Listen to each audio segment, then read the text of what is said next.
नमस्कार, मैं हूं आपके साथ मयंक। तो देखिए किस तरह से कतर पर हमले हुए, इसराइल ने जो हमला किया कतर पे, उसके बाद अब ओआईसी की बैठक हो रही है। 57 देश जो है उसमें शामिल हैं, जिस पे ये चर्चा हो रही है कि कैसे इसराइल को जवाब दिया जाए। लेकिन इस बीच दो चीज़ों की मैं चर्चा करना चाह रहा हूं। पहली चीज़ जो कि सब तरफ इसकी चर्चा हो रही है कि क्या ईरान की मिसाइल से अब कतर जवाब देगा इसराइल को। क्या ईरान अपनी हाइपरसोनिक और बैलिस्टिक मिसाइल्स कतर को देने जा रहा है। देखिए मिडिल ईस्ट में कुछ चीज़ें ऐसी हो रही हैं जो सब कुछ जिन्होंने पलट के रख दिया है। अब देखना ये है कि ये बात कितने आगे बढ़ती है। देखिए एक और चीज़ है, लास्ट फ्राइडे को मैं वीडियो बनाता हूँ अपना, आप लोगों को पता ही है कि आई गो टू अ मॉस्क, वहाँ पे कुछ लोगों से मेरी बात होती है, दोस्तों से, तो वहाँ चर्चा होती है।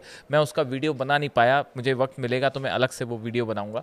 लेकिन वहाँ पे ये चर्चा हो रही थी कि देखिए जिस तरह से कतर पे हमले हुए, क्या कतर अब इसराइल को जवाब देना चाहिए या कैसे जवाब देगा। तो इसी बीच ये चर्चा छिड़ी कि अगर देखिए ईरान पर जब हमले हुए तो ईरान ने उसका फौरन जवाब दिया। इधर इसराइल की मिसाइल गिरी और अभी वो इसराइल की तरफ से हमला हुआ फाइटर जेट से, और तुरंत ईरान की तरफ से जो है उसका करारा जवाब दिया गया। यहाँ तक कि अमेरिका पे भी मिसाइल फायर की गई जो अल उदैद एयरबेस था।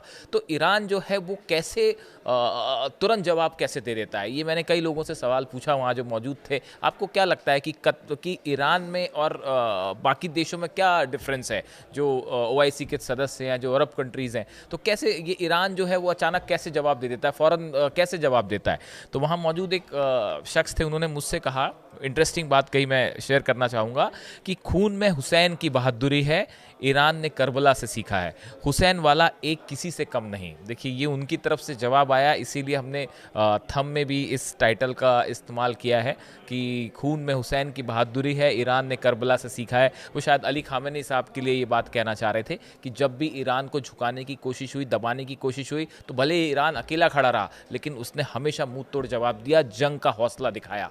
तो इस तरह की बात उन्होंने कही, इस पर हम कभी अलग से चर्चा करेंगे।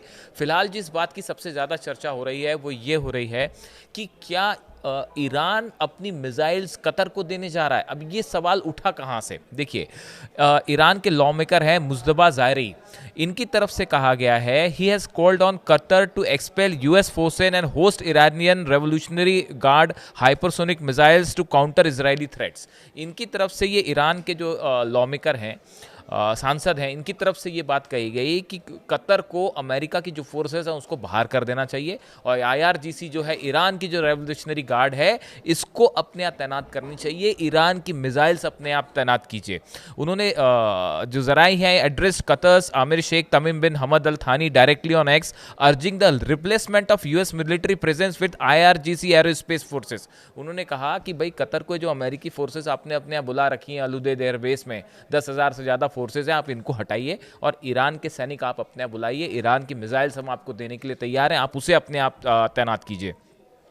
वैसी जो मेजर जनरल मुसावी हैं ईरान के, इनकी तरफ से एक बात कही गई, उन्होंने कहा कि Iran vote Tehran will never hesitate to defend Qatar against Israeli aggression. उन्होंने कहा कि किसी भी तरह का इजराइल अगर हमला करता है कतर पे तो ईरान बिल्कुल नहीं हिचकिचाएगा कतर की मदद करने से।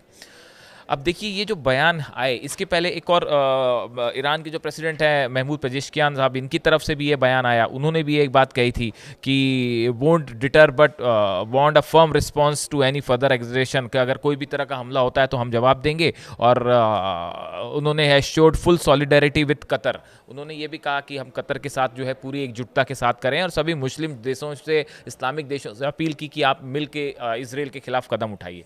तो देखिए ये जो 3-4 बयान आए जिसमें यह कहा गया कि अमेरिकन फोर्सेस को बाहर करिए, ईरान की आईआरजीसी कतर की सुरक्षा करेगी, ईरान की मिसाइल्स आप अपने तैनात कीजिए, हम आपकी रक्षा करेंगे, हम आपको जवाब देंगे। अब देखिए इससे दो बातें हैं। पहली बात तो ये है कि क्या ईरान अपनी मिसाइल्स वाकई कतर को देने के लिए तैयार है, क्या कतर इसके लिए राजी होगा जो ऑफर ईरान की तरफ से आया है। एक बात तो ये है कि ये होगा या नहीं होगा, इस पे काफ़ी सारे लोगों की अलग राय हो सकती है।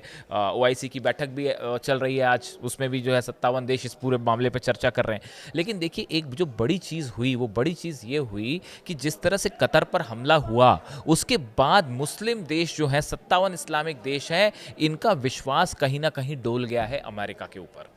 खासकर कतर का, कि क्या हमारी रक्षा करने के लिए वाकई अमेरिका है वहाँ पे, और जिस तरह से इसराइल ने हमला किया एलाई होने के बाद भी अमेरिका ने सही वक्त पे इन्फॉर्म नहीं किया, इसको लेकर काफ़ी सारा गुस्सा देखा जा रहा है, ऐसा कई लोगों की राय है। अब देखिए इस सिचुएशन में ईरान की एक एक्सेप्टेंस जो है इंटरनेशनल लेवल पे वो बहुत तेजी से बढ़ी है। आप देखिए जिस तरह से हमले हुए ईरान के ऊपर, ईरान अकेला लड़ता रहा, लोगों ने उसको क्रिटिसाइज किया, ईरान बार बार कहता रहा कि हमारी सॉवरेंटी के खिलाफ ये हमला है, हमारे आज़ादी के खिलाफ हमला है। अब वही हमला जब कतर के ऊपर हुआ तब सब लोगों को ये महसूस हुआ, कई कंट्रीज ये महसूस कर रही हैं कि वाकई ईरान सही था और ईरान के ऊपर हमले गलत हुए थे। एक इंटरनेशनल स्तर पर आप देखिए ये ईरान की स्ट्रॉन्ग डिप्लोमेसी का नतीजा है कि आज ईरान के लिए बड़ा समर्थन अंतर्राष्ट्रीय स्तर पर जुटना शुरू हो गया है। इसके अलावा आप देखिए कि ये जो बात है जहाँ तक कि कैसे जवाब दिया जाएगा, क्या डिफरेंस है ईरान में और दूसरे देशों में, इसको लेकर एक छोटी सी राय सामने आई है। कुछ लोगों का मानना ऐसा है, देखिए लंदन के किंग्स कॉलेज के स्कॉलर हैं, मिडिल ईस्ट एक्सपर्ट हैं एंड्रियास क्रेग, इनका कहना ऐसा है कि कतर जो है वो जंग नहीं करेगा और डिप्लोमेसी या कानूनी तरीके से ही वो इसराइल को जवाब देने की कोशिश करेगा। इसकी एक बड़ी वजह यह है कि अमेरिका एलाई है, अमेरिका से सुरक्षा की गारंटी लेते हैं वो, तो अमेरिका के खिलाफ नहीं जाएंगे। तीसरी बात है अमेरिका से रिश्ते खराब होने का डर होगा, इसलिए भी जो है वो शायद इसराइल पर हमला ना हो। इसके अलावा बड़ी संख्या में जो है वो हथियार दिए जाते हैं अमेरिका की तरफ से सऊदी को, कतर को, यूएई को, तो ये देश जो हैं वो फ़ौरन अमेरिका के खिलाफ जाने के और इसराइल पर हमला करने का फैसला नहीं करेंगे। दूसरा, ईरान के साथ कंफर्ट लेवल अब बढ़ना शुरू हुआ है, लेकिन अभी भी बहुत स्ट्रैटेजिक लेवल पर पार्टनरशिप नहीं है, इसलिए भी शायद ईरान वाला जो मिसाइल वाला ऑफर है वो उतना प्रैक्टिकल ना हो। और दूसरा जो विजन 2030 जैसा प्लानिंग्स हैं यूएई की और सऊदी की, जिस पे आगे बढ़ रहे हैं, इसके लिए वॉर शायद वो ना करना चाहें। लेकिन आप दूसरी तरफ देखिए ईरान में जब भी हमले हुए ईरान ने फ़ौरन जवाब दिया। इसका मुख्य वजह जो एक्सपर्ट्स बताते हैं कि इस्लामिक जो रेवोल्यूशन थी, वो इस्लामिक रेवोल्यूशन के जो प्रिंसिपल्स हैं उस पे आधारित है ईरान की फॉरेन पॉलिसी और ईरान की नीति।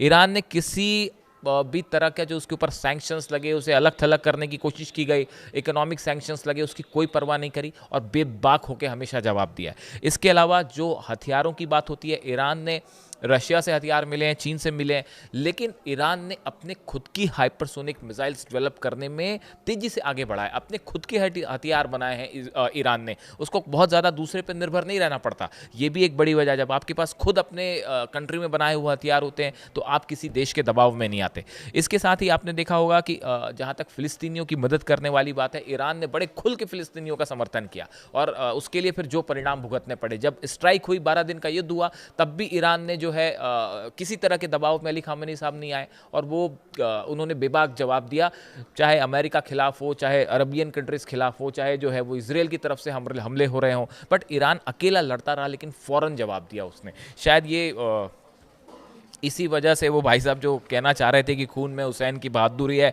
और ईरान ने करबला से सीखा है, हुसैन वाला एक किसी से कम नहीं, इस तरह की जो बात है वो शायद इसीलिए कही होगी उन्होंने। अब सोशल मीडिया पे मैं देख रहा था इस तरह की बातें कही जाती है कई जगह। अब देखिए इन स्थिति में सवाल ये है कि ये जो OIC की बैठक है, अब इसमें क्या फैसला होने वाला है, क्या इसराइल के खिलाफ कोई बड़ा एक्शन होने जा रहा है? और ये ईरान की मिसाइल्स वाली जो बात है, देखिए ईरान के मिसाइल्स ने वो तबाही मचाई इसराइल में कि एक आइकन बन गई है ईरान की मिसाइल्स की, एक मतलब उसका एग्जांपल्स दिए जा रहे हैं कि देखिए मिसाइल्स तो ऐसी होनी चाहिए। अब इसको लेके ये जो बड़ा ऑफर ईरान की तरफ से है कतर को कि आप हमारी मिसाइल्स लीजिए, हम सुरक्षा की गारंटी देते हैं आपकी, हम आपको धोखा नहीं देंगे, तो अब ये सोशल मीडिया पे एक चर्चा का मुद्दा बन गया। और इसके बीच में OIC की बैठक, अब देखते हैं इस बैठक में क्या निकल के आता है। इससे जुड़ा जो भी अपडेट होगा हम आप तक पहुंचाएंगे। Thank you so much.